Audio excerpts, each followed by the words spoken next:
नमस्कार, स्वागत, अभिवादन आपका। मैं दुर्गेंद्र चौहान हूँ। गुजरात में 28 सालों से बीजेपी का राज है और जानकार कहते हैं कि ये वो राज्य है जहाँ पर मोदी जी की आत्मा बसती है, जान बसती है। वो कहते हैं कि जिस तरीके से मोदी जी वहाँ रचे बसे हैं वो अपने आप में जाहिर सी बात है, उनका अपना राज्य है और वहाँ से उनका खास स्नेह भी है और गुजरात की वजह से ही वो आज देश के प्रधानमंत्री हैं। 2022 में यहाँ क्या होगा? क्या एक बार फिर से बीजेपी गुजरात की सत्ता पर काबिज होगी अगले 5 साल के लिए, या फिर कांग्रेस 2017 के चुनाव में हुई चूक को सुधार करके कोई इतिहास लिखेगी? क्योंकि इस बार 2 अहम चीज़ें हैं। पहली ये कि बीजेपी गुजरात में वो सीटें जीत लेती है जो क्लोज फाइट वाली होती हैं, यानी बहुत करीब वाली होती हैं। जैसे गुजरात में 2017 में विधानसभा चुनावों में बीजेपी को 1995 के बाद सबसे कम सीटें मिली हैं। इस चुनाव में बीजेपी को सिर्फ 99 सीटें मिली हैं और कांग्रेस और बीजेपी में सीटों का अंतर सिर्फ 22 का था। बीजेपी ने इस चुनाव में 2017 के चुनाव की बात कर रहे हैं 49% वोट हासिल किए थे, लगभग आधे वोट हासिल किए थे। लेकिन ये पूरी कहानी का सिर्फ एक पहलू है, एक हिस्सा है। कह सकते हैं कि सिक्के का एक पहलू है। सिक्के का दूसरा पहलू बहुत अहम है। अहम या यूँ कहिए कि वो पहलू जिसमें कांग्रेस सरकार बनाने के करीब पहुंच सकती है। 2017 के चुनाव में भूपेंद्र सिंह चुड़ासामा और सौरभ पटेल जैसे दिग्गज नेता जो मंत्री भी रहे गुजरात की सरकार में, कई इस तरह के नेता थे जो बहुत कम अंतर से, बहुत कम मार्जिन से चुनाव जीते थे। 36 ऐसी सीटें थीं जिसमें जीत हार का अंतर बहुत कम था। मतलब अगर इस अंतर को कांग्रेस पाट लेती है तो कांग्रेस की संभावनाएं बहुत अच्छी बन जाती हैं। लेकिन इन 36 सीटों में से 16 सीटें बीजेपी को मिली थी और 18 सीटें कांग्रेस के खाते में गई थी, जबकि 2 ऐसी सीटें थी जहां इंडिपेंडेंट कैंडिडेट जीते थे। अभी मेरी बात खत्म नहीं हुई क्योंकि आगे की कहानी और भी दिलचस्प है। 2017 के चुनाव में 63 सीटें ऐसी थी जहां हार का अंतर 10,000 से कम था। इस बार बीजेपी ने जो टिकट बांटे हैं उसमें बहुत से ऐसे लोगों को टिकट मिला है जो पहले से बहुत मामूली अंतर से जीते हैं। अब मैं आपको कुछ उदाहरण दूंगा, लेकिन सबसे पहले महत्वपूर्ण बात यह है कि आम आदमी पार्टी, आप कह सकते हैं बीजेपी कांग्रेस की गणित को बना सकते हैं, लेकिन आम आदमी पार्टी एक बड़ा फैक्टर बनकर गुजरात में उभर रहा है। तो सबसे बड़ी बात यही है कि क्या नरेंद्र मोदी के रथ को आम आदमी पार्टी और कांग्रेस पार्टी गुजरात में रोकने में कामयाब होगी, या एक बार फिर अगले 5 साल के लिए नरेंद्र मोदी जो पोस्टर बॉय है भारतीय जनता पार्टी के, उनके नेतृत्व वाली भारतीय जनता पार्टी की सरकार केंद्र में भी 24 में आने की संभावना लोग जता रहे हैं और बीजेपी करी, और गुजरात में क्या नरेंद्र मोदी वो करिश्मा दोहरा पाएंगे? क्योंकि चेहरा वही है, चाहे गुजरात हो, चाहे हिमाचल हो, चाहे महाराष्ट्र हो, चेहरा मोदी होते हैं। मंथन आज इसी पर। गुजरात के एक बात, 2-3 बातें बहुत महत्वपूर्ण बता दूं कि गुजरात के स्वास्थ्य मंत्री ऋषिकेश पटेल अभी विसनगर से विधायक हैं। इस बार भी टिकट मिला है। पिछले चुनाव में वो सिर्फ 28 वोटों से चुनाव जीते थे। सीके राहुल गोधरा से विधायक हैं। इस बार भी टिकट मिला है। सीके राहुल के बारे में एक बात साफ तौर पर यह है, या आप जान लीजिए कि ये उस जेल सलाहकार समिति के में थे जिसमें बिल्किस बानो मामले में दोषियों को छूट दी थी। बड़ी महत्वपूर्ण बात है। राहुल जी 2017 में सिर्फ 258 वोटों से चुनाव जीते थे। इस बार के चुनावों में बीजेपी और कांग्रेस दोनों ही पार्टियां उन सीटों पर फोकस कर रही हैं जो बहुत मामूली अंतर से या तो बीजेपी जीती थी या कांग्रेस जीती थी। दूसरा फैक्टर है कि इलेक्शन मैनेजमेंट, सबसे बड़ा सवाल यही है कि इलेक्शन मैनेजमेंट बहुत बड़ा सवाल है और इस तरह के बहुत सारे लोग वहां पर दिख रहे हैं। कुछ लोग पैरोल से भी आकर चुनाव अपने मैं देख रहा हूं कि गुजरात दंगों के एक आरोपी हैं, उनको पैरोल मिला है चुनाव के वक्त, बड़े खुशकिस्मत हैं वो। उनकी बेटी चुनाव लड़ रही भाजपा के टिकट पर, वो भी चुनाव प्रचार कर रहे हैं। गुजरात में 182 सीटों के लिए 2 चरणों में 1 और 5 दिसंबर को वोट डाले जाएंगे। नतीजे आएंगे 8 दिसंबर को। इस चुनाव में संकेत और समीकरण बीजेपी के पक्ष में दिखाई दे रहे हैं, लेकिन ऐसा है क्योंकि बीजेपी से बाकी पार्टियां नीचे दिखाई देती हैं, पीछे दिखाई देती हैं। दरअसल बीजेपी के पास गुजरात में एक ऐसी सेना है, कहते हैं कि 50, 60, 70 लाख जो ऐसे कार्यकर्ता हैं, करीब 60-70 लाख कार्यकर्ता जो बाकी दलों को बहुत पीछे छोड़ देते हैं। बीजेपी काफ़ी आगे निकल जाती है। ये सेना लोगों से सीधे कनेक्ट करती है और लोगों के सुख दुख में शरीक होती है। भाजपा के पास यहाँ मैंने 60-70 लाख ही बताया, लेकिन ये आंकड़ा 80-82 लाख के आसपास लोग कहते हैं, जिनके नाम, संपर्क विवरण, पहचान और पते पार्टी के साथ पंजीकृत हैं और साल में कई स्तरों पर इन्हें सत्यापित भी किया जाता है। यानी बहुत माइक्रो लेवल पर भारतीय जनता पार्टी गुजरात में काम करती है, चुनाव लड़ती है और चुनाव का गुजरात मॉडल ही पूरे देश में उसने लागू किया है ताकि वो लगातार सत्ता में बने रहें।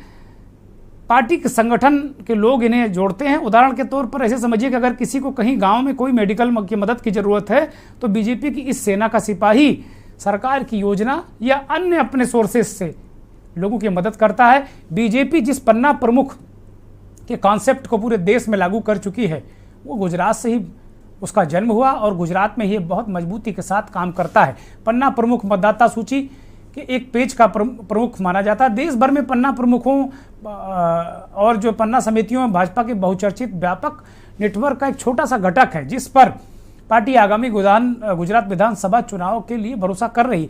इस नेटवर्क के जरिए पार्टी मतदाताओं की छोटी से छोटी बातों का ध्यान रखती है और ये सुनिश्चित करती है कि वे चुनाव के दिन मतदान करने के लिए लोग बूथों तक जाएं। ये काम पन्ना प्रमुखों का होता है और जब चुनाव नहीं होता है तो ये भाजपा की एक पैदल सेना के समांतर काम करती है। प्रशासन, प्रणाली, सिस्टम में बाकायदे इनका दखल होता है। वो सरकारी योजनाओं को लाभार्थियों के दरवाजे तक लाते हैं। किसी भी काम या समस्याओं को समझाने के लिए बिचौलिया के रूप में ये काम करते हैं। बिचौलिया शब्द ठीक नहीं है, मध्यस्थ या एक तरीके से सहायक के रूप में काम करते हैं और जाहिर तौर पर भाजपा के लिए प्रचार प्रसार करते हैं। बीजेपी गुजरात में इसे और माइक्रो लेवल पर लेकर जा रही है। जहां पहले एक पन्ना प्रमुख के पास 30 लोगों की जिम्मेदारी होती थी, वहीं अब एक पन्ने पर 5 या 6 प्रमुख बन गए हैं। यानी एक पन्ना प्रमुख के जिम्मे 5 या 6 मतदाता ही आ रहे हैं। ये सेना यानी पन्ना प्रमुख लोगों के साथ स्थानीय बैठक आयोजित कर रहे हैं और परिवारों को एक तरीके से कनेक्ट कर रहे हैं। प्रधानमंत्री नरेंद्र मोदी के मन की बात को एक साथ सुनने के लिए ये सब एक जगह इकट्ठा करते हैं। सप्ताह में एक बार स्थानीय विधायक पार्टी के बूथ स्तर के कैडर से मिलते हैं और महीने में एक बार स्थानीय सांसद से भी मिलते हैं। विधायक हर महीने एक बार बूथ कार्यकर्ताओं को स्थानीय सरकारी अधिकारियों से मिलाने की भी कोशिश करते हैं। एक जबरदस्त नेटवर्क है गुजरात में भारतीय जनता पार्टी का। अब अगर किसी पार्टी को या कांग्रेस को ही बीजेपी को गुजरात में हराना है तो उसे इन 80-82 लाख लोगों की सेना का तोड़ निकालना होगा। सबसे पहले उनसे लड़ना होगा और इसका शायद तोड़ अभी किसी पार्टी के पास दिखाई नहीं देता है। केजरीवाल कह रहे हैं कि पूरा गुजरात कह रहा है कि बदलाव हो रहा है इस बार। बहुत सारी वो बातें कह रहे हैं। वो कह रहे हैं 27 साल से बीजेपी ने यहाँ कुछ नहीं किया, वो स्कूल बनाने आए हैं, वो लड़ाई झगड़ा बवाल इस तरह की बातें नहीं कर रहे हैं, वो स्कूल अस्पताल इस तरीके की बातें कर रहे हैं। बहुत सारी उम्मीदें में उन्होंने लगा रखी है और वो कह रहे हैं कि बहुत बड़ा परिवर्तन होने जा रहा है, दैवी शक्तियाँ काम कर रही हैं। जो ऐसा वो कह रहे हैं वाकई दैवी शक्तियाँ काम कर रही हों, अच्छी बात है, लेकिन वास्तव में बीजेपी को हराना बहुत मुश्किल काम है। मंथन शुरू करते हैं, मेहमानों का परिचय कराते हैं। गुजरात के जाने माने बहुत ही वरिष्ठ पत्रकार, राजनीतिक विश्लेषक, कारपोरेट मामलों में बहुत अच्छा दखल रखने वाले, राजनीतिक मामलों में बहुत अच्छा दखल रखने वाले हिमांशु बयानी साहब हमारे साथ जुड़ गए हैं। हिमांशु जी बहुत स्वागत, बहुत अभिनंदन, बहुत धन्यवाद के न्यूज़ को वक्त देने के लिए, बहुत धन्यवाद आपका। कांग्रेस के प्रवक्ता गुजरात से प्रोफेसर डॉक्टर निकुल पटेल हमारे साथ जुड़ गए हैं। प्रोफेसर साहब बहुत स्वागत, बहुत अभिनंदन और बहुत आभार आपका। और आम आदमी पार्टी के प्रवक्ता गुजरात से पराग पंचाल साहब जुड़ गए हैं। पंचाल साहब बहुत स्वागत, बहुत अभिनंदन और बहुत आभार आपका, बहुत धन्यवाद आपका। चर्चा की शुरुआत हिमांशु बयानी जी से करते हैं। हिमांशु जी, अभी आपने मंथन का जो मुखड़ा है, जिसको हम कहते हैं या ओपनिंग कहते हैं, यूं कहें भूमिका कहते हैं, शायद आपके कानों तक पहुंची हो। मेरा स्पष्ट मत है कि गुजरात में जो भारतीय जनता पार्टी का जो नेटवर्क है वो बड़ा ज़बरदस्त है, और कांग्रेस पार्टी हो या आम आदमी पार्टी हो, वो अभी तक 27 सालों, आम आदमी पार्टी तो पहली बार गई, लेकिन कांग्रेस पार्टी 27 सालों में कोई तोड़ उसका निकाल नहीं पाई है। और अंत में जो उनका सबसे बड़ा चेहरा नरेंद्र मोदी, इस बार क्या स्थिति दिख रही है? क्या एक समीकरण, एक गुणागणित हमने रखा सामने, आज उसी पर मंथन करेंगे। कुछ सारी सीटें, 36 सीटें और कुछ मिला के, कुल मिला के जो 10,000 से कम मार्जिन वाली करीब 98-99 सीटें आती हैं, दोनों दल उन पर फोकस कर रहे हैं।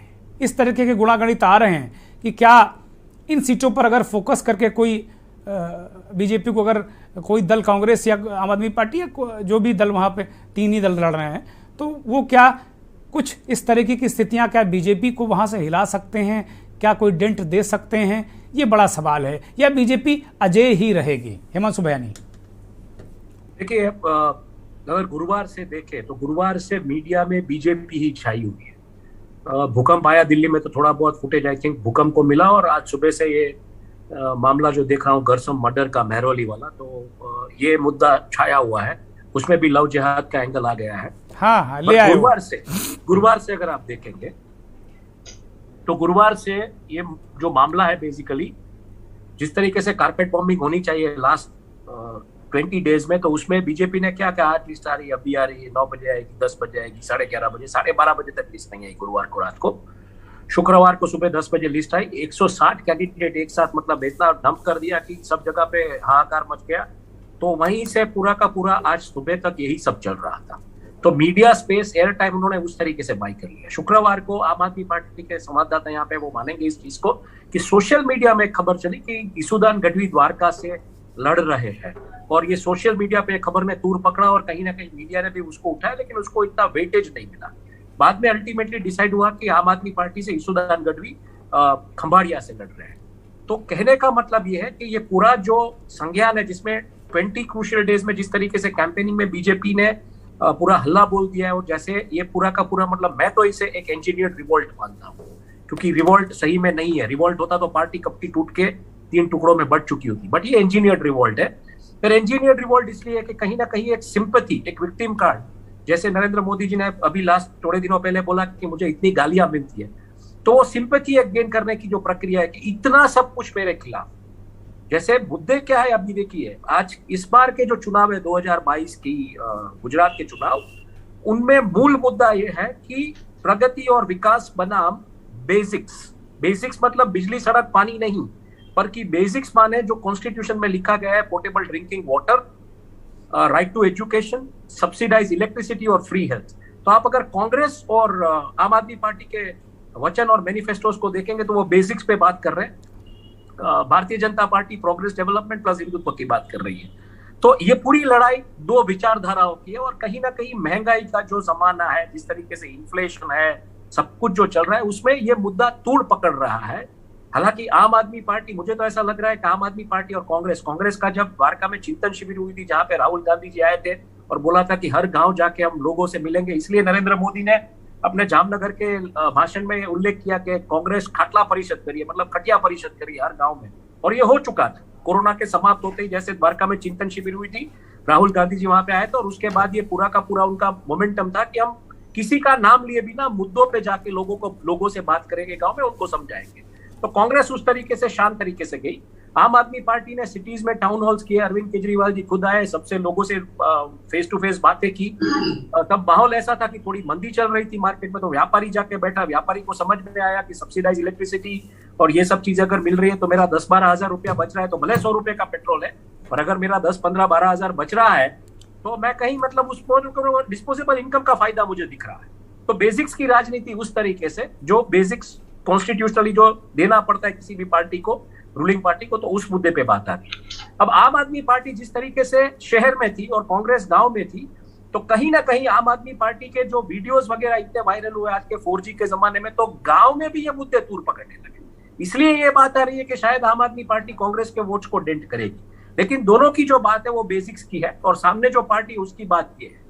अब ऐसे माहौल में जिस तरीके से पूरा एक ऑप्टिक्स बिल्टअप किया गया है, तो ऐसे माहौल में बीजेपी के पास मुद्दा क्या बचता है? अगर आप विकास और राजनीति, विकास और प्रगति की बात करेंगे तो मोरबी का झूलता हुआ पुल दिख रहा है आपको।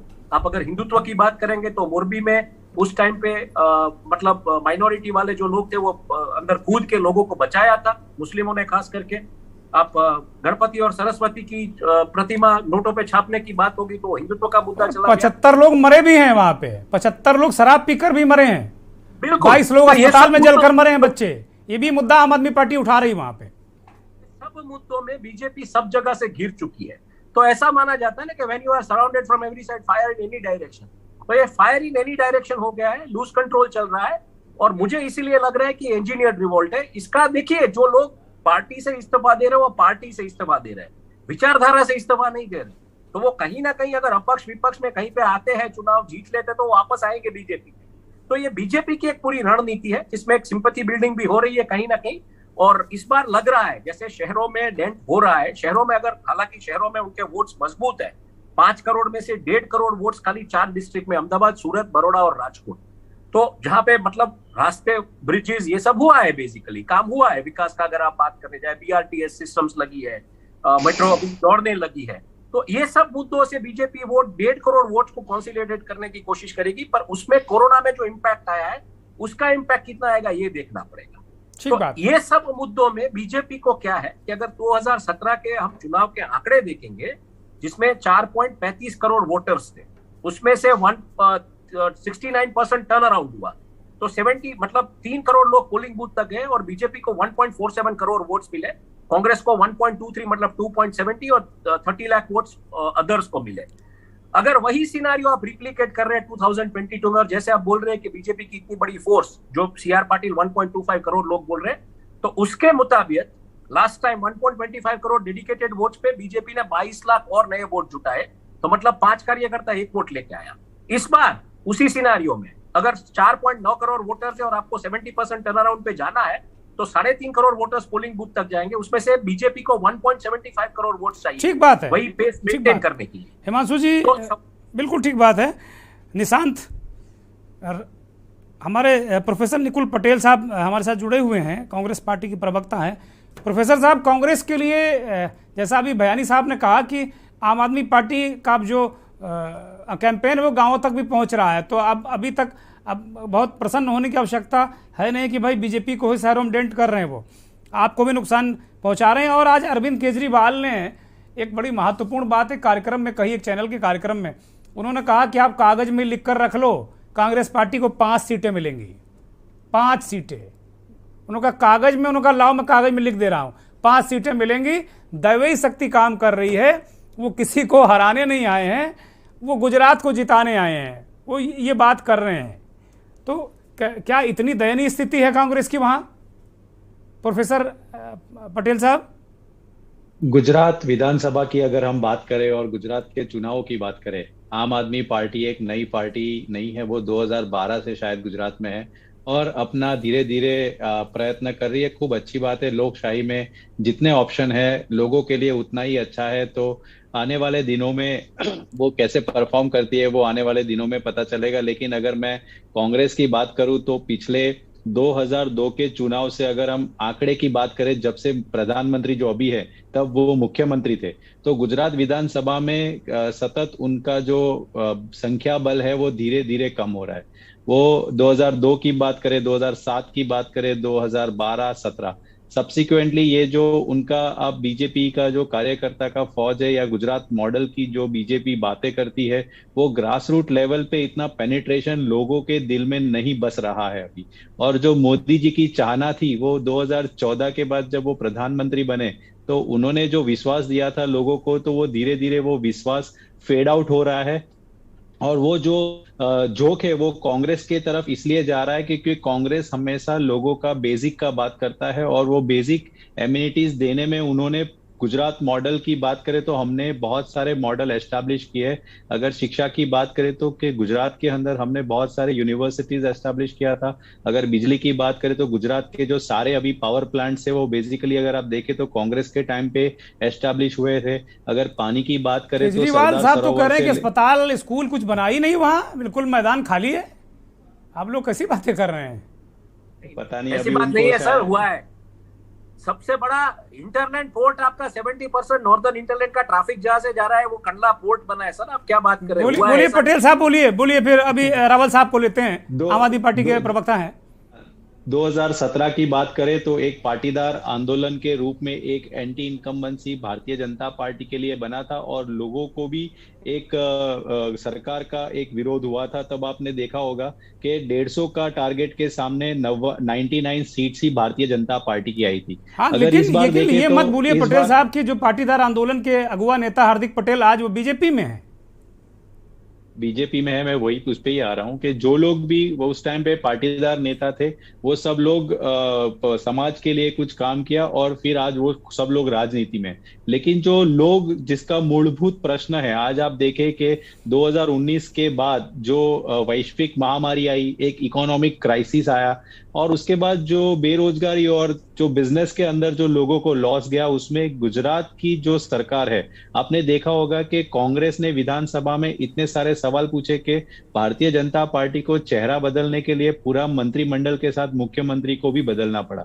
यानी कांग्रेस ने न्याय यात्रा निकाला, फिर लोगों के लिए कोविड के टाइम पे इतना सारा आंदोलन किया। अगर तापी नर्मदा पार लिंक प्रोजेक्ट है तो पूरा जो साउथ गुजरात बेल्ट है वहां पे भी बहुत सारा आंदोलन हुआ।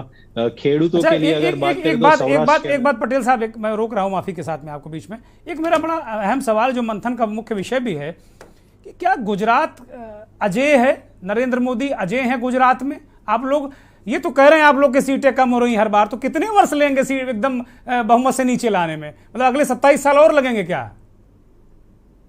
अजय है ऐसा नहीं कह सकते, क्योंकि कोई भी चक्र है वो घूमता है और चक्र में जब वो चक्र एकदम ऊपर के लेवल पे होता है, वो ऊपर का लेवल पीक कब का फिक्स हो गया। और अभी आप डाउन ट्रेंड्स अभी आप देखो तो जो लोग प्रधानमंत्री के नाम से आवाज लगाते थे मोदी मोदी मोदी, आज वो आवाज सुनाई नहीं देती हमको कैंपेनिंग के टाइम पे। ठीक बात है। आम आदमी पार्टी के प्रवक्ता पराग पंचाल साहब जुड़े हैं। पराग जी, आप के मुद्दे तो अब एक तरीके से गांव-गांव आपने पहुंचा दिए कि भाई बिजली, पानी, सफाई, ये सब जो बेसिक्स पे आप भी चुनाव लड़ रहे हैं और बेसिक्स पे कांग्रेस भी चुनाव लड़ रही है। लेकिन आपके नेता ने तो कह दिया कि 5 सीटें कांग्रेस को नहीं मिलेंगी। ये एक मसला है। और क्या इस बार गुजरात में सीधी लड़ाई है आपके मुताबिक या त्रिकोणीय लड़ाई है? योगेंद्र जी, पहले तो आपका शुक्रिया अदा करता हूं कि आपने हमें आम आदमी पार्टी को इस डिबेट में इनवाइट किया। आज का जो आपका मुद्दा है सर कि मोदी साहब अजय क्यों है, सर ऐसा है कि जो रावण और कंस थे उनको भी उस समय ऐसा लग रहा था कि मैं अजय हूं, मैं खुद भगवान हूं और मुझे कोई हरा नहीं सकता, मुझे कोई मार नहीं सकता। लेकिन दुनिया में कोई अजय नहीं होता। बंगाल में लेफ्ट वालों ने भी 33 साल राज किया और उसके बाद ममता जी ने उनको हराया है। इसलिए एक गुजरात की जनता 27 साल से एक ऐसे ऑप्शन को ढूंढ रही थी और वो ऑप्शन के स्वरूप में आज उनको आम आदमी पार्टी मिल चुकी है। और आपने ये बताया कि भाई केजरीवाल जी ने 5 सीटें लिख के दी है। उस वक्त जब इंटरव्यू चल रहा था ताज में, आज तक का जो कॉन्क्लेव चल रहा था, ठीक सामने मैं बैठा था और जो जिन्होंने ये इंटरव्यू लिया था उन्होंने ये कहा था कि अरविंद जी आपने दिल्ली के पहले भी इस तरह से लिख के दिया था और वो सच पड़ा था। तो वही बेस पे उन्होंने कहा था अरविंद जी आप एक बार लिख दीजिए क्या होगा इस बार। तो उन्होंने 5 सीट लिख दी है। तो मुझे जिस तरह से एमएलए अब तक 2017 के चुनाव, ये बात तो ठीक लगती है कि अपनी पार्टी को वो 150 सीटें लिख दें, लेकिन एक देश की सबसे बड़ा पुरानी राजनीतिक पार्टी का भविष्य 5 सीटों में वो लिख दें, ये कहाँ तक ठीक है पंचाल जी? मैं किसी चैनल या किसी उस पर डिबेट नहीं, मैं जाना नहीं चाहता, मैंने एक रेफरेंस लिया है। आम आदमी पार्टी अपना जो मुख्य वहां जो मुकाबला है वो त्रिकोणीय है कि सीधा है? मैं उसके पीछे के रीजन आता हूं कि 2017 में ये पोजीशन थी कि कांग्रेस की सरकार बनने वाली थी और यही मामला था, इसी प्रकार का समय था। पहले फेज की टिकट जाहिर होती है, उस टाइम पे बहुत अच्छी बढ़िया कांग्रेस की टिकटें बढ़ती है और वही आप देखिए कि वही कैंडिडेट ज्यादा जीतते। 2002 80 सीट्स आई थी। दूसरे फेज की जो टिकट बिकी उसमें तुरंत ही पता चल गया था कि जो इनके शीर्ष नेता है कांग्रेस के, उन्होंने पर्दे के पीछे कुछ पैचअप कर लिया है बीजेपी के साथ। आप ये मुद्दा आप लोग उठा रहे हैं कि भाई जो कांग्रेस को वोट दोगे, क्योंकि केजरीवाल जी ने आज ये भी कहा है कि कांग्रेस को अगर वोट दोगे तो समझो अपना वोट बर्बाद करोगे। एक ब्रेक का इशारा हो रहा है, एक ब्रेक ले रहे हैं, ब्रेक के बाद कुछ और मेहमान जुड़ेंगे और मंथन जारी रहेगा। आप देख रहे हैं के न्यूज, खबरों का सारथी। देखें कौन नया खिलाड़ी आया है, समझा देते हैं, प्यार से समझाएंगे। ये तो अपनी जुबान है। जुबान एक हो तो दिल भी एक होने चाहिए। विमल बोलो जुबान केसरी। हर कदम नए आयाम गढ़ रहा है, हर रोज उत्तराखंड आगे बढ़ रहा है। इस साल 45 लाख से भी ज्यादा श्रद्धालुओं ने 4 धाम यात्रा का सुख पाया।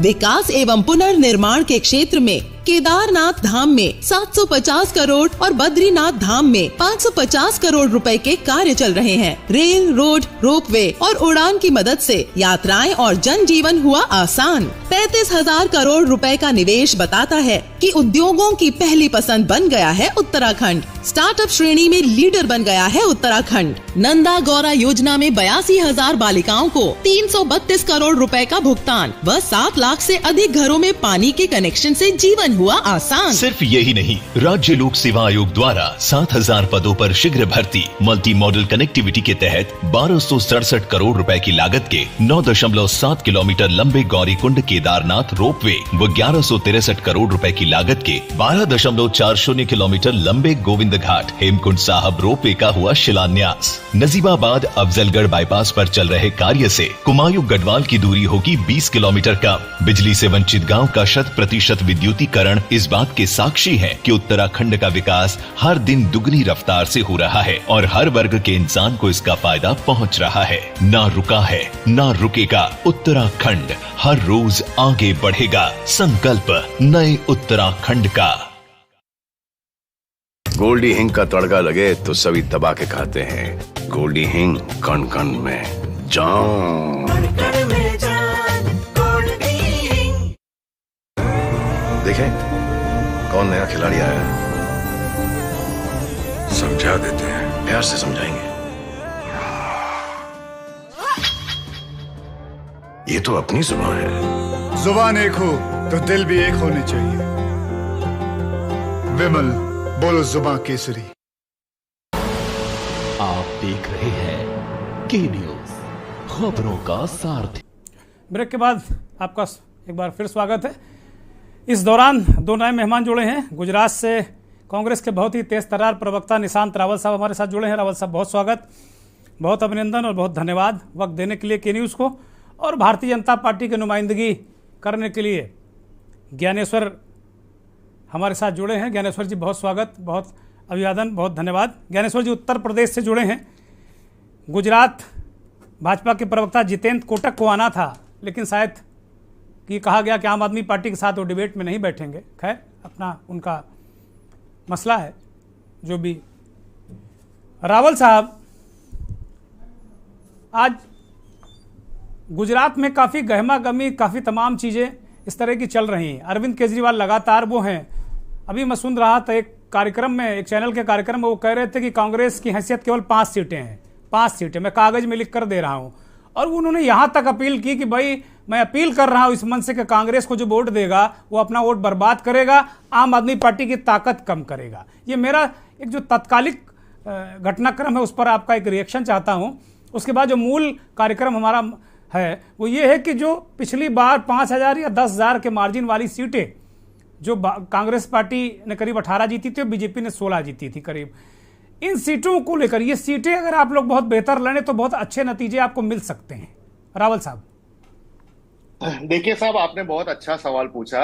अरविंद एडवर्टाइजमेंट पार्टी एक्चुअली में जिस हिसाब से वो लोग गुजरात में पंजाब की सरकार का पैसा बर्बाद कर रहे हैं, गुजरात की सारी चैनलों पे, जो आजकल आम आदमी पार्टी 24 घंटे में से 12 घंटे तो आम आदमी पार्टी की एडवर्टाइज चलती है, और पंजाब सरकार की जैसे पंजाब में सोने के चांदी के रोड रास्ते बन गए, पानी हर जगह पे जैसे प्योर मिलने लगा, पंजाब में एक भी युवा जैसे ड्रग्स के चक्कर चुंगल में से बाहर निकल गए, ऐसी एडवर्टाइज जो आती है, तो ये पैसा कहाँ से आता है? दूसरी बात, आपने सुना होगा स्लिप ऑफ टंग नाम की एक चीज होती है।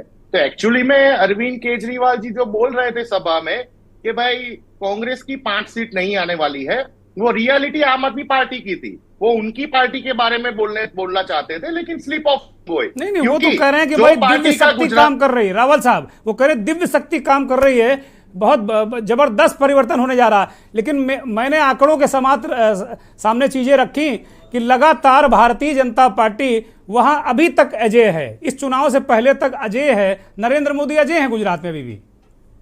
की आपको बात करूं तो यही आम आदमी पार्टी 2021 में यहाँ पे तमाम जिला पंचायत, तालुका पंचायत, कॉर्पोरेशन की इलेक्शन लड़ी थी।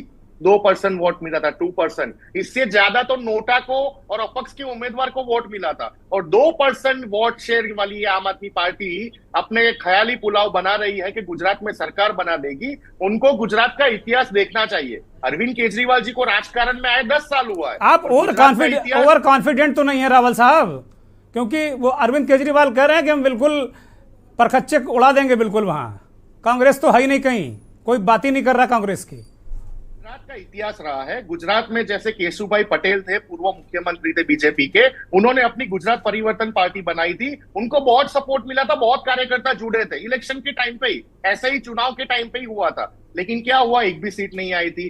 गुजरात में बहुत सारी पार्टी ने अपना एक्सपेरिमेंट कर लिया है। गुजराती सिर्फ और सिर्फ राष्ट्रीय पार्टी को ही वोट देते हैं, और मुझे लगता है आम आदमी पार्टी को राष्ट्रीय पार्टी बनने में और 100 साल लग जाएंगे, क्योंकि पंजाब और दिल्ली के अलावा। अच्छा, मेरे दूसरे सवाल का जवाब दे दीजिए, बाकी पैनलिस्ट को चर्चा में शामिल करें, रिएक्शन लेंगे आम आदमी पार्टी का। इसके बाद जो बहुत कम मार्जिन वाली सीटें थी, क्या आपकी पार्टी के अंदर उनको लेकर कोई रणनीति है? क्योंकि मैं देख रहा हूं कि बहुत जो कम मार्जिन वाली सीटें हैं, जो भी ज्यादा सीटें जीतेगा वो सत्ता के करीब होगा। नहीं, बिल्कुल, हमने इस बार बहुत अच्छी रणनीति बनाई है। वैसे डिटेल रणनीति तो मैं डिस्कस नहीं कर सकता, डिस्क्लोज भी नहीं कर सकता, लेकिन क्योंकि हमारी रणनीति के बारे में तो प्रधानमंत्री जी ने अहमदाबाद की सभा में बोल दिया था, डिस्क्लोज कर दिया। ज्यादा मत खुश होइए, प्रधानमंत्री जी गफलत में रखते हैं दूसरों को, इस तरह तारीफ कर देते हैं फिर वो पानी नहीं मिलता है। प्रधानमंत्री जी बहुत जबरदस्त पॉलिटिशियन है। सुनिए जी, वो गुजराती में बोले थे, लेकिन उन्होंने ऐसा कहा था कि कांग्रेस का कार्यकर्ता चौपाले कर रहा है, गांव गांव जा रहा है और लोगों को राहुल गांधी जी के 8 वचन समझा रहा है। जरा इसको लाइटली मत लीजिएगा।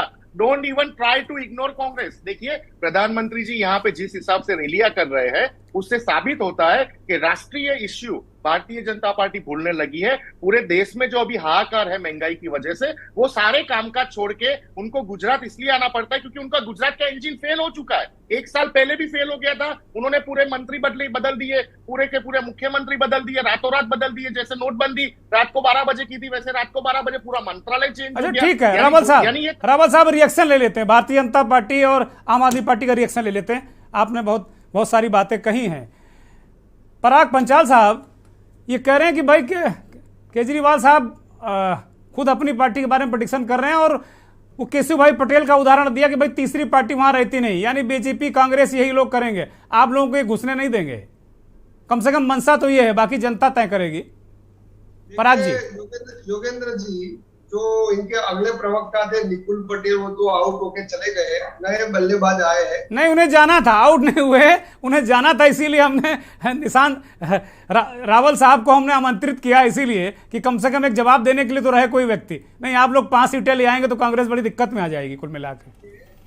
ये जो निशांत भाई रावल जहाँ बैठ के कांग्रेस में से डिबेट कर रहे हैं, उनको पता नहीं है। मैं भी 5 साल कांग्रेस में इसी तरह से डिबेट करता रहा हूँ। मुझे जितना पता है कांग्रेस पार्टी के बारे में, शायद अभी उनको जानने में और 10 साल लगेंगे। कांग्रेस पार्टी सिर्फ एसी कैबिन में बैठ के ही चुनावी ख्याल बनाती है कि हमने ये सीट जीत ली है, यहाँ इतने वोटर है, यहाँ इतने वोटर है। भाई साहब, हम 4 महीने से डोर टू डोर प्रचार कर रहे हैं, जनसंवाद कर रहे हैं। मैं जिस विधानसभा से बिलोंग करता हूँ, घाटलोड़िया विधानसभा से, आज हम लोग फॉर्म भर के आए हैं। यहाँ सीएम छूट के आते हैं और यहाँ के जो इनके प्रत्याशी है अमीबेन याग्निक, और यहाँ के जितने भी कांग्रेस के जो दावेदार थे उनके ऊपर हेलीकॉप्टर लाके अमी याग्निक नाम का हेलीकॉप्टर बिठा दिया गया है। एक भी बंदा कांग्रेस का आज तक। तो आपकी तो पूरी की पूरी गुजरात पार्टी हेलीकॉप्टर है भाई।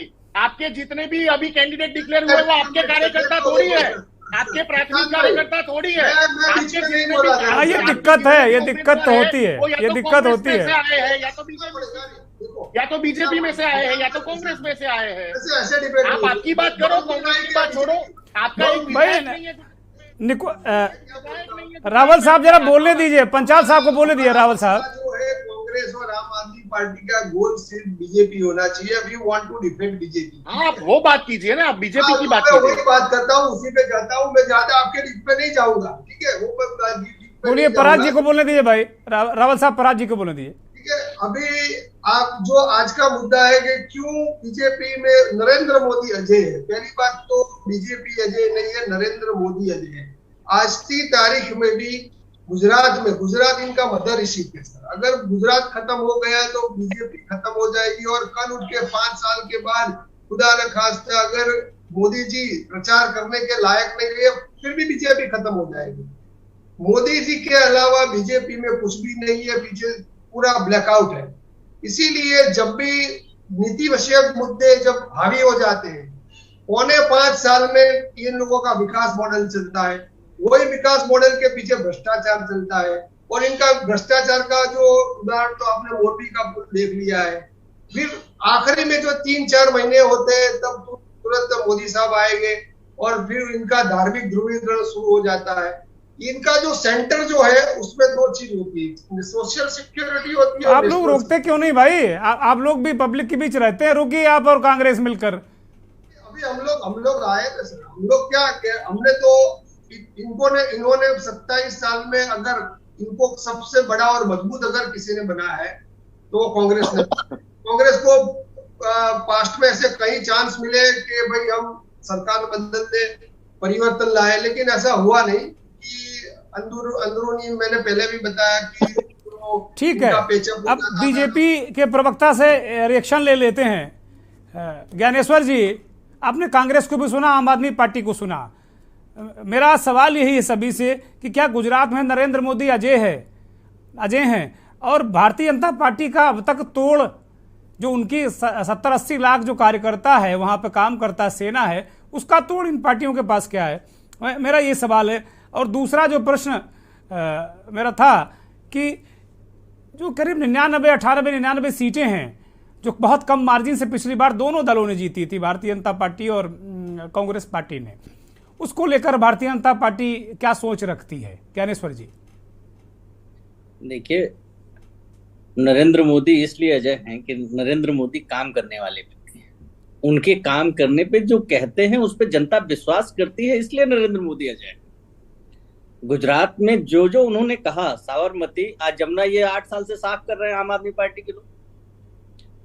यहाँ दिल्ली में जमुना जी को साफ कर रहे हैं, नहीं कर पाए। उन्होंने कहा कि हम साबरमती साफ करेंगे, तो साबरमती को इस लायक बना दिया कि उससे आप आचमन कर सकते हैं, इतना खूबसूरत बना दिया। दूसरी चीज जो उन्होंने कहा कि गुजरात एक मॉडल है, तो गुजरात एक मॉडल है। गुजरात के लोग इस पे विश्वास करते हैं। अब आम आदमी पार्टी नहीं करती है तो ये उनकी दिक्कत है, ये गुजरात के लोगों की दिक्कत तो है नहीं। उस पे कांग्रेस पार्टी नहीं विश्वास करती है तो ये कांग्रेस की दिक्कत है। भैया, ये बीजेपी में विलय थोड़ी कर देंगे, उन्हें भी अपनी पार्टी चलानी है। क्या बात करते हैं ज्ञानेश्वर भाई? विलय थोड़ी करेंगे, वही पार्टी चलाएंगे, विश्वास कर लेंगे तो आप विलय करा दोगे, कैसे काम चलेगा? पार्टी अगर उनको चलानी है तो हम कह रहे हैं दूसरे छोर पे कभी आए नहीं, इनको कह ले दीजिए। मैं रिएक्शन लूंगा, जरा ज्ञानेश्वर जी को बोलने दीजिए। देख रहे हो पराग जी कृपया बोलने दीजिए। गए हैं, आप यमुना के किनारे कभी आए हैं? मैं गया हूं, यमुना के किनारे गया हूं, आप नहीं आए यहाँ? गए हैं? कंप्लीट करिए ज्ञानेश्वर जी, मामला उलझ रहा है, जरा जवाब दीजिए, फिर रिएक्शन लेंगे।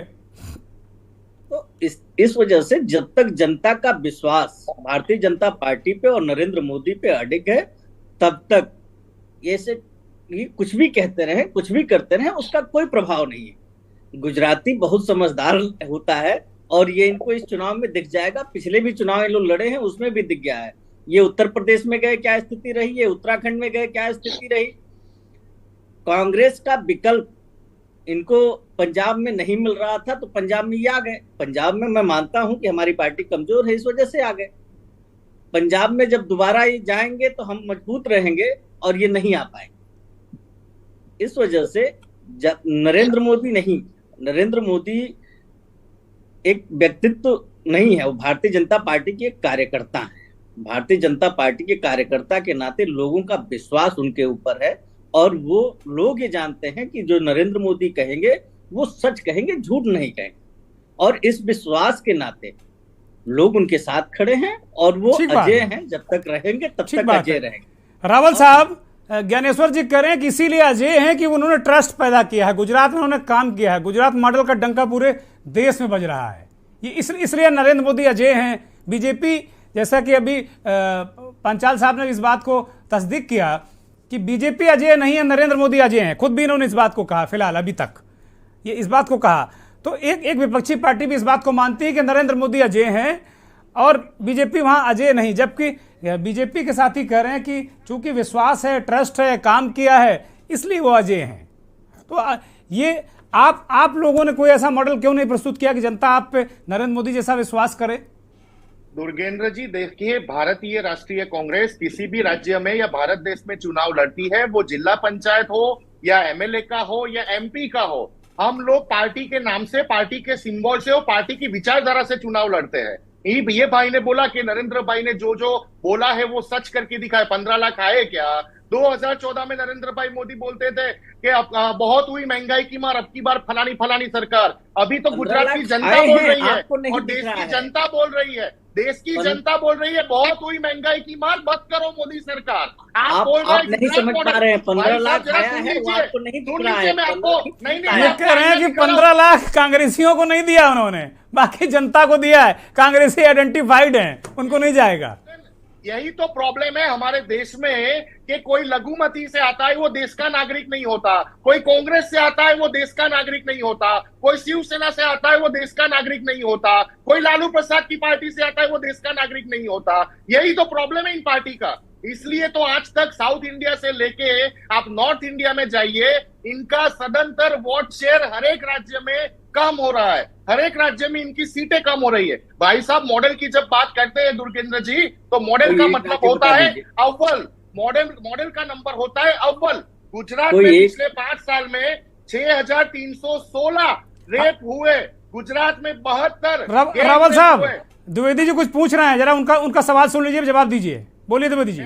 मैं इनका सवाल सुनने के लिए नहीं आया दुर्गेंद्र जी, आपका सवाल सुनने और जनता का जवाब देने के लिए आया हूँ। उनका सवाल का जवाब देने के लिए चलिए मैं पूछ लेता हूँ उनको। दोबारा मैं इस बात का ध्यान रखूंगा कि गुजरात में कुपोषण की वजह से गुजरात आज 5वें नंबर पे है पूरे भारत देश में। कुपोषण, जो छोटे बच्चे मर जाते हैं जिनको खाना नहीं मिलता है। आप मेरी बात सुनिए, गुजरात में जो खेडूत की आत्महत्या का जो आंकड़ा है, गुजरात आज 4थे नंबर पे है पूरे भारत देश में। अरे भाई, कौन से मॉडल की बात कर रहे हो? यही नरेंद्र भाई मोदी जी ने गुजरात में आके वो कौन सा प्लेन वो पानी से चलता है, हम तो नाम भी भूल गए जी, वो दूसरी बार उड़ा ही नहीं, कभी दूसरी बार वो सी प्लेन उड़ा ही नहीं, बंद हो गया। यहाँ पे नरेंद्र भाई मोदी जी ने लोकार्पण किया था रोरो फेरी का, वो फेरी भी बंद हो गई, कभी किसी को लोग उसका नाम भी भूल गए। लोकार्पण करने से विकास नहीं होता है। इकोनॉमिकल ग्रोथ और इकोनॉमिकल डेवलपमेंट में दुर्गेंद्र जी फर्क होता है।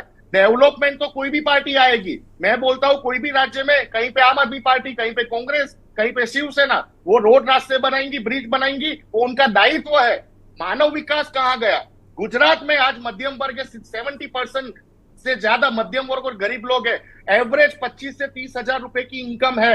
आज वो मध्यम वर्ग अपने 2 व्हीलर का जब 2000 रुपए का दुर्गेंद्र भाई ईएमआई पे करता है ना, तो दूसरे महीने उसको विश्वास नहीं होता कि वो पे कर पाएगा कि नहीं, क्योंकि उसका महंगाई की वजह से और जो मेडिकल सुविधाएं जो महंगी हो गई और प्राइवेटाइजेशन हो गया शिक्षा का, उसकी वजह से इसका एक पैसा नहीं बचता है। निशांत भाई, क्या ये मुद्दे आप लोग बिल्ड कर पा रहे हैं वहां पे? क्या ये मुद्दे वहां जनता में आप रख पा रहे हैं और जनता रिस्पॉन्ड कर रही है आपको? दुर्गेंद्र जी, अगर हम ये मुद्दे बिल्ड नहीं कर पाते तो 2002 में हमारा 30% वोट शेयर था, वो इंक्रीज होकर 2017 में 41.4% नहीं होता। सिर्फ 7 to 8% वोट शेयर के मार्जिन से, जो आपने बोला कोई सीट 5000 से, कोई सीट 3000 के मार्जिन से हम हारे, वो भी इसलिए हारे कि यही भारतीय जनता पार्टी ने, जैसे ओवैसी की पार्टी ले लो, उसके पहले बीएसपी ले लो, उसके पहले अन्य पार्टियों के उम्मीदवारों को खड़ा कर करके पैसा दे दे के कांग्रेस के वोट शेयर का ध्रुवीकरण करने के लिए तो फिर 30-40 सीटों पर लड़ रहे हैं इस बार भी। ओवैसी तो फिर भी इस बार भी लड़ रहे हैं। आप मेरी बात समझिए, ये जो पॉलिटिक्स है समझना पड़ेगा। आप समाजवादी पार्टी कैसे हारी, आप समाजवादी पार्टी की 86 सीट्स इलेक्शन कमीशन की वेबसाइट से ले लीजिए। बहुत सारी सीट्स ऐसी है जहां पे समाजवादी पार्टी का कैंडिडेट 3000 से हारा है, लेकिन मायावती की पार्टी और ओवैसी की पार्टी के मिल के 15,000 20,000 वोट आए। यानी ये वोटों का ध्रुवीकरण जानना चाहते हैं। कांग्रेस कभी हारी नहीं है। कांग्रेस का जो भी नुकसान होना था, लोकसभा में होना था, इसे राजनीतिक रणनीति भी कह सकते हैं रावल साहब। इसे पॉलिटिकल जो स्ट्रैटेजी है, रणनीति है, व्यूह रचना भी कह सकते हैं ना इसको। राजकारण है, अगर लड़ना है तो 1-to-1 फाइट करो ना। आप गुजरात में हम कोई भी कार्यक्रम करते, कोई भी शहर में, कोई भी डिस्ट्रिक्ट में, हमें परमिशन नहीं मिलती दुर्गेंद्र भाई। हम गांधी चिंधिया मार्ग पे धरने के कार्यक्रम करते, बैठ के करते हैं, हमारी अरेस्ट हो जाती है। बोलिए द्विवेदी जी, क्यों परमिशन नहीं देते आप भाई? द्विवेदी जी, क्यों परमिशन नहीं देते आप? बहुत सारी शिकायतें हैं आपसे। और वास्तव में ये गुजरात मॉडल तो बता रहे हैं कि भाई भुखमरी है, इंडेक्स में बहुत नीचे जा रहा है, बहुत सारी समस्याएं वहां पे, स्कूल 6000 बंद हो गए, कितनी सारी तो समस्याएं गिना दी रावल साहब ने। परमिशन इनको जब जनता ही नहीं दे रही है तो कोई कैसे दे सकता है? आप बताइए, आम आदमी पार्टी को जब अन्ना जी के साथ आंदोलन हुआ था तो पार्टी ने परमिशन दिया था, कांग्रेस पार्टी ने परमिशन दिया था वहां करने का। बिल्कुल दिया था। इसके साथ जनता हो, अब देखिए आपके बिल्कुल दिया था। बोलने दीजिए रावल साहब, ज्ञानेश्वर जी को बोलने दीजिए भाई। अपनी बारी है तो झूठ मत बोलिए। अच्छा रहेगा, जैसे शांतिपूर्ण तरीके से मैं आपको सुन रहा हूँ, आप भी थोड़ा सुनेंगे तो अच्छा रहेगा। सुन लीजिए रावल साहब, सुन लीजिए, फिर भयानी साहब के पास जाएंगे। जिसके साथ जनता रहेगी उसको किसी के भी परमिशन की जरूरत नहीं है। इनको ये सब खोखले हैं, इनके पास कोई नीचे से सपोर्ट नहीं है। ऊपर से जितना बोल रहे हैं फ्रस्ट्रेशन है, सत्ता से इतने दिन बाहर रहे हैं तो फ्रस्ट्रेशन है, वो तो उलूल जुलूल बातों में निकलेगा ही। इस वजह से फ्रस्ट्रेशन में कुछ ऐसा कह जाते हैं जैसे ये लोग जाति की राजनीति करते हैं, और भारतीय जनता पार्टी जात, धर्म, पंथ, संप्रदाय सबसे ऊपर उठ गई है। उसने देश की सुरक्षा की बात की, उसने बेरोजगारी हटाने की बात की, उसने देश को कैसे मजबूत करें इस विषय पे काम किया, चाहे वो किसी भी धर्म का व्यक्ति हो, किसी भी जाति का, किसी भी संप्रदाय का हो। अगर कोई योजना गई तो सब में इक्वल बटी। अब ये कह रहे हैं कि 15 लाख इनको नहीं मिला जबकि सबको मिला। बताइए, राम मंदिर बन गया तो 15 लाख मिला नहीं? 370 धारा हट गई, 15 लाख मिला नहीं? इनको पता नहीं कैसे नहीं मिला। ये लेना नहीं चाहते, इस वजह से इनको नहीं मिला। पूरी जनता को मिला, पूरी जनता। चलिए एक रिएक्शन आम आदमी पार्टी से। आम आदमी पार्टी के प्रवक्ता कुछ कहना चाह रहे हैं, बोलिए। सर, मेरी आगे भी थोड़ी बात अधूरी रह गई। यहाँ मेरे पहले भी निशित रावल जी ने एक अच्छी बात की कि गुजरात में आज भी 70% लोग मध्यम वर्ग है। तो हम यही मध्यम वर्ग को जो छूता है, जो रोज बरोज के मुद्दे हैं, वही लेके आए हुए। 300 यूनिट बिजली फ्री है, स्वास्थ्य फ्री है, एजुकेशन फ्री है, महिलाओं को सुरक्षा है, 1000 रुपया सम्मान राशि है और करप्शन खत्म करना है। हम यही मुद्दे लेके आए हैं। दूसरी बात, ज्ञानेंद्र जी ने ये कहा कि उनकी पार्टी जाति और धर्म से ऊपर काम कर रही है। अरे भाई, आपका जो मुख्य आपका जो भी सक्सेस का जो पाया है, जो बेसिक है, वही तो धार्मिक ध्रुवीकरण है। आप सोशल सिक्योरिटी और नेशनल सिक्योरिटी, सोशल सिक्योरिटी में 27 साल से गोधरा कांड के बाद पूरी गुजरात की हिंदू जनता को आपने डरा के रखा है। आज भी मोदी जी, आज भी यहाँ के जो भी प्रोग्राम आते हैं, चाहे रेडियो में आते हो, टेलीविजन में आते हो, बीच बीच में मोदी जी का भाषण का प्रोमो चलाया जाता है गुजराती में कि मैंने हुल्लड़ रुकवाया है। मैंने दंगा रुकवाया गुजरात में। मुझे नहीं पता कि ये इलेक्शन कमीशन वाले इसका संज्ञान भी लेते हैं कि नहीं लेते। ये तो इनका प्रचार है सर, ये मुद्दे का प्रचार नहीं करते कि आखिरी टाइम में लोगों को डराने की। भाई भूख और भ्रष्टाचार की इनकी राजनीति है। इन्होंने 370 की क्रम, राम मंदिर, ज्ञान वापी मस्जिद, ट्रिपल तलाक, लव जिहाद और पूरी जो स्वायत्त संस्था है, IT, ED, CBI, NCB, पूरी ब्यूरोक्रेसी, इस सबको कब्जे में कर लिया है। जुडिशरी को कब्जे में कर लिया है। प्रिंट मीडिया और इलेक्ट्रिक मीडिया जो नेशनल की है, यहाँ की है, उनको वही एजेंडा दिखाने की इजाजत है जो वो चाहते हैं। ठीक बात है पराग जी, ठीक बात है। उन्होंने 27 साल से राज करके रखा है, लेकिन अब उनके ऑप्शन में जिस तरह बंगाल में ज्ञानेश्वर जी 20 सेकंड में फिर जल्दी मंथन खत्म कर रहे हैं, बहुत अंतिम चरण में है। आम आदमी पार्टी के प्रवक्ता जी कह रहे थे कि मुझे कंप्लीट करने दो। जिस तरह से बंगाल में 33 साल के लेफ्ट सारा समय आप ही ले लेंगे, तो दूसरों का भी समय है, थोड़ा धैर्य रखें। आम आदमी पार्टी के प्रवक्ता कह रहे थे कि उन्होंने मीडिया और ये वो और इन्होंने गुजरात दंगे की बात की। जब से नरेंद्र मोदी एक दंगा हुआ उसके बाद से आज तक कोई कत्लेआम हुआ क्या? जब से भारत में नरेंद्र मोदी प्रधानमंत्री बने तब से इस देश में कहीं बम फटे क्या? पहले गली गली बम फटते थे और हर आदमी डरा सहमा रहता था, ठीक बात है, ठीक बात है, ठीक बात है, जाने में डरता था। ठीक बात है। 20 सेकंड का रिएक्शन रावत साहब, 20 सेकंड का रिएक्शन। घर से बाहर गया है, शाम को आएगा कि नहीं आएगा, इस बात की चिंता रहती है। ठीक बात है, आ गई बात। ज्ञानेश्वर जी बात आ गई। दुर्गेंद्र भाई प्रधानमंत्री जी ने संसद में ये स्टेटमेंट दिया था कि अगर कांग्रेस ना होती तो ये भारतीय जनता पार्टी के प्रवक्ता जी कहीं पे कोई गवर्नर जनरल इंग्लैंड के उनको कहीं पे टैक्स पे करते होते। भारत सरकार भी कनाडा और ऑस्ट्रेलिया जैसे आज भी इंग्लैंड की क्वीन को टैक्स पे करती है, वैसे ही भारत अगर कांग्रेस ना होती तो टैक्स पे करती होती और इतनी स्वतंत्रता से इतनी अच्छी और प्रतिष्ठित उसकी चैनल पे आके झूठी बयान। चलिए कम से कम सारा पैसा इटली तो नहीं जा रहा है, हिंदुस्तान। फाइनल कमेंट के लिए हिमांशु जी के पास जाएंगे, कृपया सब शांत हो जाए। हिमांशु जी, यूनिवर्सिटी में, फॉर्च्यून 500 यूनिवर्सिटी में गुजरात की एक भी आपकी मॉडल स्टेट। निशांत भाई प्लीज, अब फाइनल कमेंट के लिए हिमांशु जी के पास जाएंगे, वक्त खत्म हो चुका है। हिमांशु जी, ओवरऑल क्या तस्वीर दिख रही है, अगर मोटे मोटे तौर पर आम दर्शकों को समझाएं कि वहां मुकाबला किस तरीके का बनता नजर आ रहा है? अभी ये तो नहीं कहा जा सकता कि चूंकि अभी चुनाव थोड़ा थोड़ा बिल्डअप हो रहा है, अब करीब करीब आधे पे आ गया है। 1 तारीख को है, आज 15 तारीख है, 1 तारीख अगली 1 दिसंबर को मतदान है वहां, फिर 5 को है, तो लगभग 15 दिन बचा है। चुनाव बिल्कुल पूरे उफान पर है गुजरात में। क्या तस्वीर बन रही? मुकाबला त्रिकोणीय, सीधा, क्या लग रहा है आपको? अनम्यूट करिए। जैसे आम आदमी पार्टी से पराग जी ने बोला कि त्रिकोणीय नहीं है, मैं त्रिकोणीय मुकाबला मानता हूं। निशांत भाई की भी बातें सुनी, जो साहब जुड़े दूसरे मुल्क, दूसरे मतलब राज्य से, उनकी भी बात सुनी, पराग भाई की भी बात सुनी। त्रिकोणीय मुकाबला, उसमें एक चीज आप समझ लीजिए, इस बार 4.9 करोड़ मतदाता पोलिंग बूथ तक जा रहे हैं। अगर 2017 वाला सिनारियो ही लिया तो उसमें अगर आप खाली जो बीजेपी बात कर रही है 1.25 करोड़ कार्यकर्ता उनके, तो अगर 1.25 करोड़ का वोट से खाली अगर बीजेपी को मिलते उनके कार्यकर्ता, जो आपने पहले आपने जो जिस तरीके से पूरा संबोधन किया जिस मुद्दे को लेके, तो मैं उसी मुद्दे पे बात कर रहा हूं, तो भी उनका वोट शेयर जो है वो 35.71% रहता है।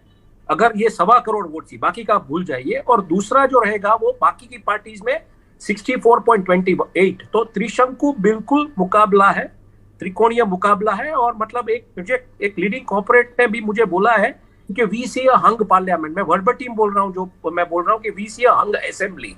तो ये संभावनाएं है, ऐसा नहीं है कि एक तरफा ही पूरा चल रहा है। जैसे मैंने कहा, कांग्रेस की जो चिंतन शिविर हुई थी द्वारका में, राहुल गांधी जी वहां से आए, तब से ये सब दौर चल रहा है गांव गांव जाके बात करने का। आम आदमी पार्टी ने भी अपनी ताकत लगा दी है और बीजेपी जिस तरह से पूरी तरह से घिर चुके, तो बीजेपी भी सभी डायरेक्शन में फायर कर रही है। देखिए ये इंटरेस्टिंग है, पहली बार गुजरात की राजनीति प्रोग्रेस एंड डेवलपमेंट बनाम बेसिक्स माने रोड, सड़क, पानी, रास्ते नहीं, बल्कि फ्री एजुकेशन जी, राइट, फ्री हेल्थ और सब्सिडाइज इलेक्ट्रिसिटी, इन मुद्दों पे लड़ी जा रही है। ये कंफर्म बात है। जी कंप्लीट करिए। जी, तो ये कंप्लीट मैं इसी मुद्दे पे हूं कि ये राजनीति की लड़ाई 2022 की इसी मुद्दों पे मुकाबला त्रिकोणीय देख रहे हैं हिमांशु जी आप? बिल्कुल बिल्कुल। बहुत बहुत बहुत बहुत शुक्रिया हिमांशु जी, आपका बहुत शुक्रिया। रावल साहब आपका बहुत शुक्रिया। ज्ञानेश्वर जी और पराग पंचाल जी आपका बहुत बहुत धन्यवाद। शुक्रिया उन करोड़ों दर्शकों का जो के न्यूज़ को देखते हैं, हमारे इस खास कार्यक्रम मंथन को देखते हैं। अब वक्त हो चला है चलते चलते का, और चलते चलते में कांग्रेस की भारत जोड़ो यात्रा राहुल गांधी की अगुवाई में महाराष्ट्र के हिंगोली से गुजर रही है। जैसे जैसे यात्रा बढ़ती जा रही है वैसे वैसे राहुल गांधी को लेकर लोगों का नज़रिया बदल रहा है और क्रेज भी देखने को मिल रहा है। बच्चे, तमाम जो लोग, युवा उनसे मिल रहे हैं, उनसे तस्वीरें खिंचा रहे हैं। इसी बीच एक ऐसी तस्वीर वायरल हो गई जो अपने आप में एक कहानी कहती है, अपने आप में एक संदेश और संकेत देती है। देखिए आप भी राहुल का केसरिया अंदाज। बहुत बहुत धन्यवाद। नमस्कार।